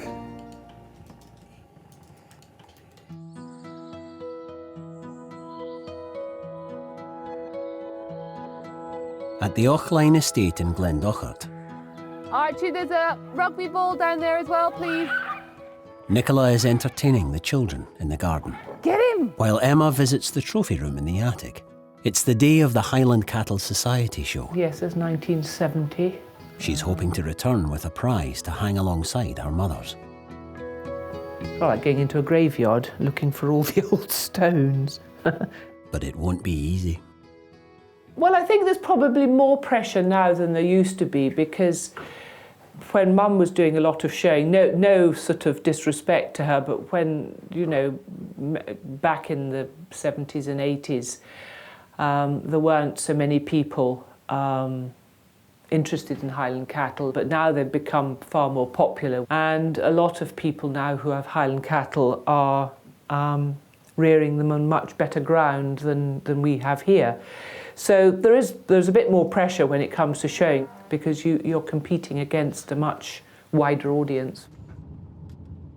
And how involved is Nicola with the cattle side of things at the moment? At the moment, she really isn't. So it's all something that she's got to learn, because I had to learn it sort of very suddenly after my mother had had a stroke. She sort of she said, right, it's up to you to take over. And that was quite a steep learning curve, I tell you. But she still interfered when she felt like it. So, and try not to interfere when it comes to Nicola's turn, but I probably will. Yeah, you know, I think Mum, she does enjoy them, and she does love them, but it probably is done to keep it going for tradition's sake, rather than it being financially successful. I would probably keep it going for tradition, but it just has to work financially, and if it doesn't, then well, it's a lost leader. You can't, you can't keep something going if it doesn't work. It would be a shame to lose them. To go. It's quite cold today. I thought it would be warmer here. Emma's arrived in Oban. First, number 14, second, number 13, third, number 11, and fourth, number 12. Emma's prize-winning hopeful is Chialach, which is Gaelic for Charlie. She has to make sure he's looking his best if he's to stand a chance against the other 2-year-olds in his class. To be in the sort of running nowadays, you've got to think, 9, 12 months ahead. Sometimes you'll hear them saying, oh, they've just come straight off the hill yesterday. Well, Emma's next into the ring with Charlie. All she can do now is wait. In the Scottish Borders, the Traquair Estate is holding one of its most important events of the year, the Beyond Borders Festival of International Literature and Thought. But instead of Catherine running the show, in charge today is Catherine's husband, Mark, and he's expecting a big turnout. I wanted to just have this little chat because there will be problems, and I no doubt think because of my own reluctance to close the ticket sales, there will be. And if you think I'm bad, you just Catherine is like, get the money in, and then we'll worry about the problem. It's very lovely for me. Obviously, I don't have a specific role other than helping Mark host the event this weekend. So it's great. I just get to socialise, network, and enjoy it.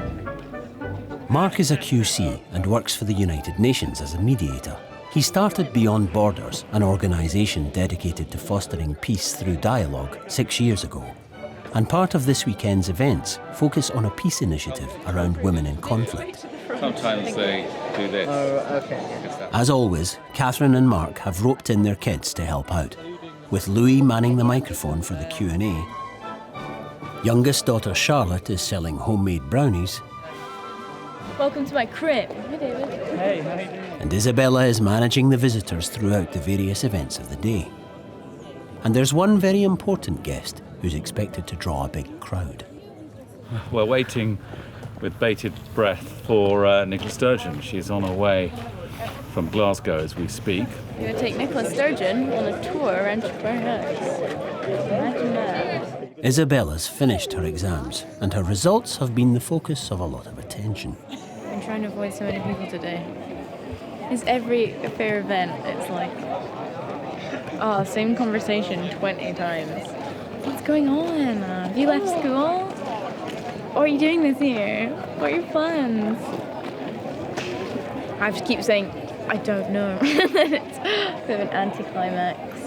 All right, how you doing? Oh, on the move.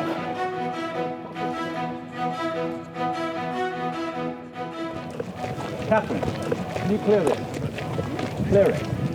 Scotland's First Minister Nicola Sturgeon is one of the most influential women in British politics and is here to give support to Beyond Borders and its Women in Conflict initiative. Thank you. And this is Catherine. Hi, lovely to see you, Catherine. Hi.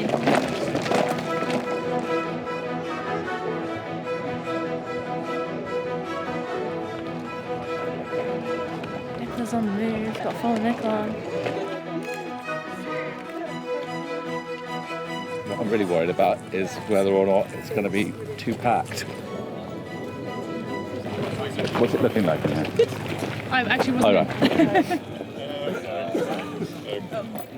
Well, I think it's always great to get as many people, politicians, and everyone to come see Traquair, to come here. They might not be coming here just to see the house. In fact, it's probably the last on her list of priorities. But actually, it'd be just a great privilege to have her.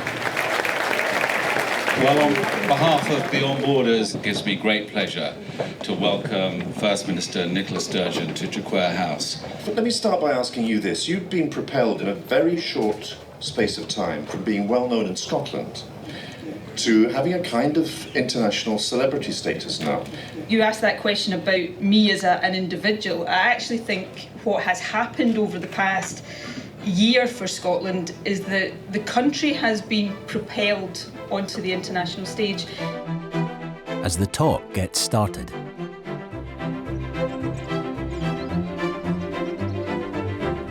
at the Attadale Estate, Joanna has her son Jack and daughter Charlotte visiting for a very special family outing. Ammunition.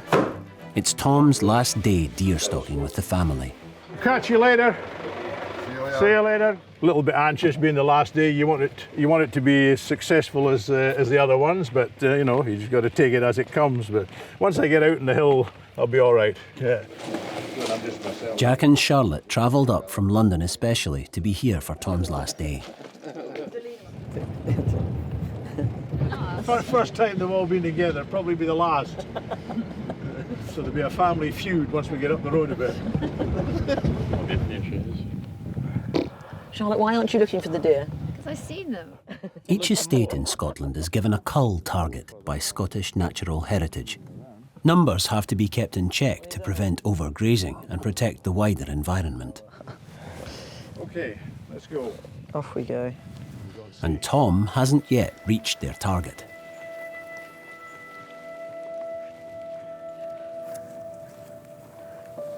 But it's not long before they spot their first stag. Tom takes Charlotte to the crest of the hill. It's the closest they can get without being spotted. But they're still a bit further away than Tom would like. Charlotte lines up to take the shot. Good. Reload. Reload. But she shoots straight. Where is he? He's dead. Well done. Nerve-wracking moments. Tom removes the organs to stop the meat from spoiling. Blood in about his shot. Tom's son, Thomas, can now take it down the hill while the others stop for lunch. Oh, he enjoys it. It's his life. It's what he's always done. His father's done it. His brothers have done it. It's the only way of life he really knows. So. I shot my first deer when I was 11 or 12, and I've been doing this since I've been taking out guests since I was 15. So that's about 51 years. So I consider myself very lucky, really. Can't really say much more than that.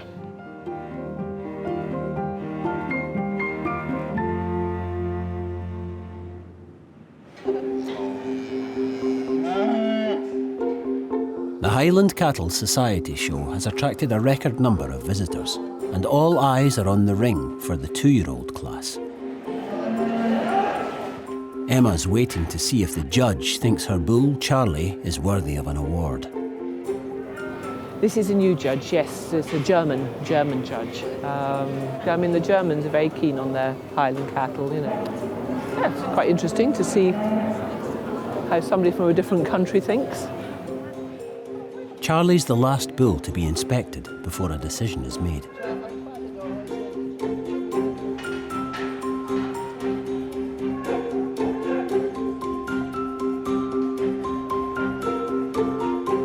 And with that, time's up. The bulls have one final walk around the ring before the judge places them in order in a line.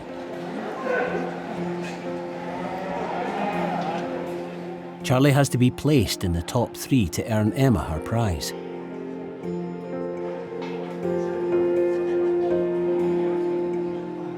The judge has made his decision. Charlie's missed out on first place, but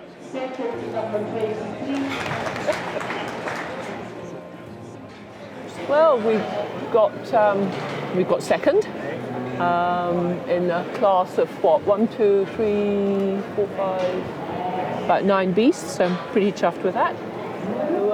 So yes, very excited. Good.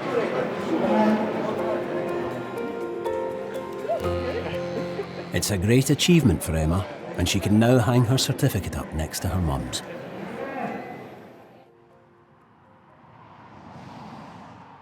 Meanwhile, back at Auckline, Nicola has had some news. I'd been looking at a friend's website and I'd seen that she had a link to a business initiative on the Loch Lomond and Trossachs National Park website. And ever so often I'll go and see if there's any vacancies. And went and there was this role, so I sent him my application form, and they phoned back that afternoon and said they would like me to, to offered me the role. Well done. Nicola's new job will be supporting land managers in the area, but it will also help support Auckline. I think my motivation for taking on this new job is that, poor Gus, he is bankrolling me. I don't, as I say, I don't take a salary from the estate. So, and we both feel that, we're not putting any kind of money aside for a pension or anything like that. So I need to pull my weight. Mum, she takes everything in her stride. She always does. I love her to bits. She's always there to pick up the pieces whenever I need her. So it's just another example of her doing that for me.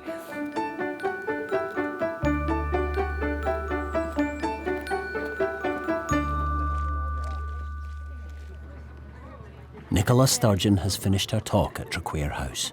That's a wrap. And Catherine and Mark can begin to wind things down. I'm just immensely proud of the team who have, done their jobs today. And Nicola's endorsement means everything to them, as it does to me. The interesting thing is, here is a First Minister, female First Minister, coming to an estate run by, Traquair's first Lady Laird. And to meet a whole group of female peacemakers from around the world. Now that says something about the way in which society's changing.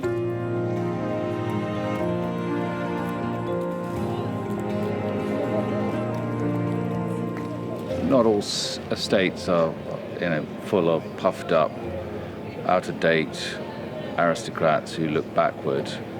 That actually this is a modern estate, although it's 900 years old, being run by a modern woman.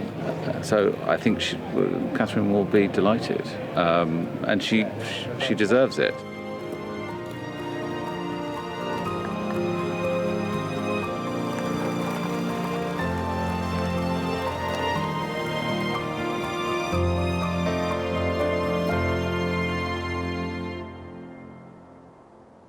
Back at Attadale.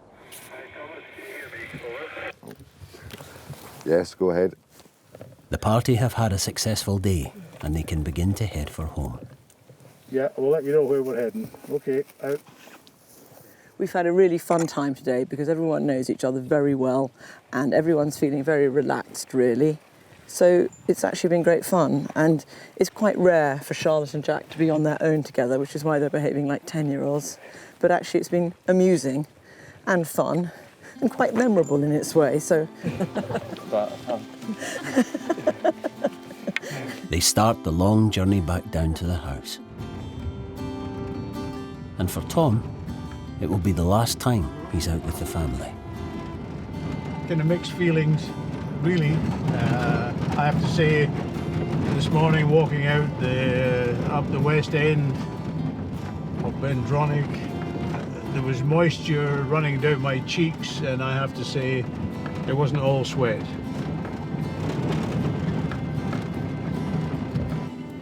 What can you say? Best part of the world, as far as I'm concerned.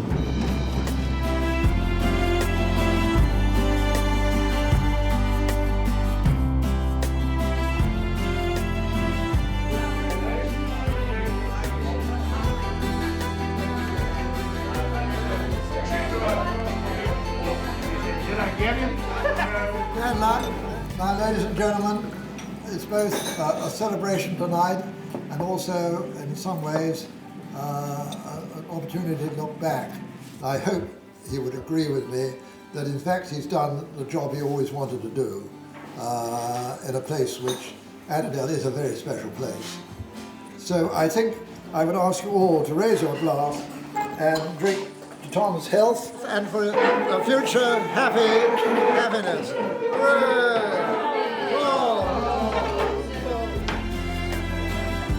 It is an end of an era, but actually it's not so serious as it might be because Thomas Watson, his son, is taking over, who knows the ropes.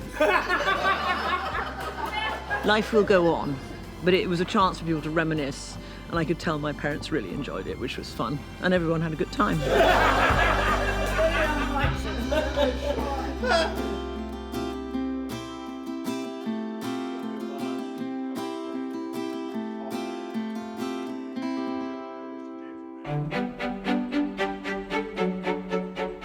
Since filming, Emma has continued to keep and show her famous Highland cattle, What's that little person? as Nicola thrives at her new job as a land management advisor for the Loch Lomond and Trossachs National Park. I actually felt guilty on, doing a runner on the estate. I'm quite happy with the added granny duties. You're going to be a big, strong boy for me, aren't you?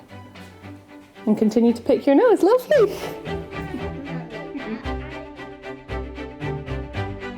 At Attadale, Well, I finally retired at the end of January. Joanna officially took over from her father. They successfully started a hydroelectric scheme on the grounds, which should secure the estate financially for the next 20 years. And at the Traquair Estate, Catherine continues to put on bigger and better events, while Isabella got her exam results and is now planning a gap year to travel before going to university. I wouldn't mind coming back here to help run Traquair. I will definitely feel responsible to come back if nobody else is going to do it, because you can't just That would be very selfish not to do it. Once you come back, it's really difficult to leave. So I think the longer you can stay away, probably the better.